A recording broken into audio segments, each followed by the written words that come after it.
Шаршы салыңдар және оны 9 тең бөлікке бөліңдер. Егер бір бөліктің ауданы 0,25 см квадрат болса, онда берілген шаршының ауданы мен периметрін табыңдар дейді.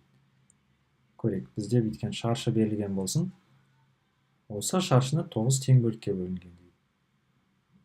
9 тең бөлікке бөлген дегеніміз бұл былайынан 3 бөлікке бөліп, және былайынан 3 бөлікке бөлді деген сөз. Сонда бізде 9 кішкентай шаршы шығады. Әр кішкентай шаршының ауданы 0,125 дейді. 0,125 шаршы сантиметр. Онда берілген шаршының ауданы мен периметрін табыңдар дейді. Егер әр кішкентай бөлігінің ауданы 0,25 болса, толық шаршынікі неше болады? Осы барлықтардың ауданының қосындысына тең болады. Я, бұл дегеніміз 9 көбейтілген 0,125 деген сөз. Көбейтіп көрейік. 0,125 көбейтілген 9.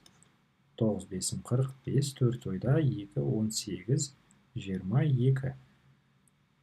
Енді біздерде өтірден кейін 2 сан болғандықтан, біздер бұны 2 санға былай жылжытамыз. Сонда 2,125 шығады екен.